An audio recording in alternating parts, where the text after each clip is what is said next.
থাকবে না এমনটাও জানা যাচ্ছিল। এমনকি এটাও জানা যাচ্ছিল যে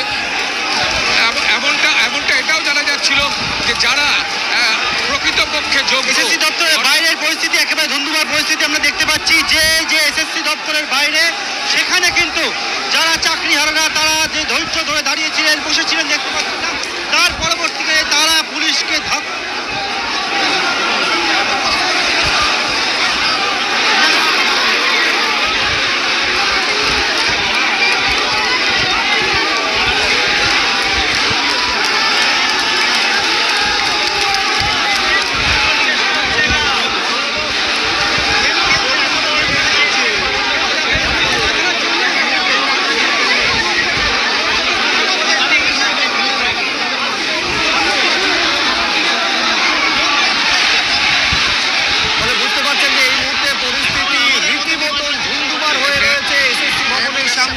একেবারে যখন 13 জনের সঙ্গে বৈঠক চলছে কমিশনের ভেতরে, যেটা জানানো হয়েছে বলে তারা দাবি করছেন যে 3টি কাউন্সিলিং এর ফলে যাদের সিলেকশন হয়েছে তাদের চাকরিটা বৈধ, বাকিটা অবৈধ। এইখানে প্রশ্ন উঠছে তাহলে যে কমিশন, যারা পরীক্ষার নিয়ামক সংস্থা, যারা পরীক্ষা নিল, যারা কাউন্সিলিং করালো এবং যারা রেকমেন্ডেশন লেটার দিল, তারা তাহলে এইরকম ভাবে অবৈধ নিয়োগ করলো কি কারণে?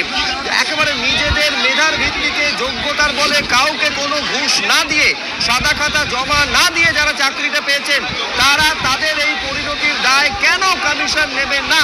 এই প্রশ্ন তুলে বিক্ষোভে ফেটে পড়েছেন যারা চাকরি হারিয়েছেন যোগ্য হওয়া সত্ত্বেও। নির্ধারিত সময় ছিল সন্ধ্যে 6টা, 6:30 পেরিয়ে গিয়েছে, এখনো পর্যন্ত কমিশন আপলোড করতে পারলো না যোগ্যদের তালিকা। কৃষ্ণেন্দু,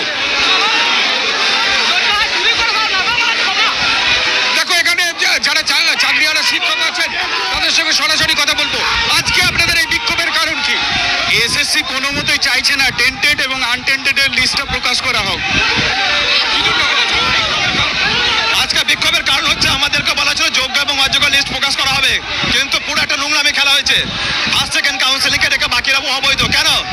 এটা কি আলাদা করে দেওয়া হচ্ছে যাতে এই আন্দোলনটাকে ভেঙে দেওয়ার জন্য আলাদা প্ল্যান চলছে? আপনারা জানতে পারলেন কি করে? ভেতর থেকে বার্তা? আমরা ভেতর থেকে বার্তা রয়েছে, আমাদের টিম গেছে ভেতর থেকে বার্তা, এটা আমরা মানবো না, আমরা কোনো অর্থে মানবো না। আমরা এই দাবি একদমই মানবো না। তারা বলছে প্রথম কাউন্সিলিং এবং সেকেন্ড কাউন্সিলিং এবং থার্ড কাউন্সিলিং 3টে বৈধ, বাদ বাকি সব বলছে অবৈধ। কি করে হয়? সুপ্রিম হাইকোর্টের রায়ের পরবর্তী কাউন্সিলিং গুলো হয়েছে। আমরা মেরিটের ভিত্তিতে যোগ্য অযোগ্য একদম সার্টিফাইড লিস্ট তারা দিক, যতক্ষণ না দিবে এবং ওএমআর কপি যতক্ষণ না দেবে আমরা এখান থেকে উঠছি না। স্কুল সার্ভিস কমিশন সূত্রে যেটা জানা যাচ্ছে বা বারবার বলা হচ্ছে যে 1 বছরের পর এটা মেয়াদ শেষ হয়ে গেছে, যেহেতু প্যানেলের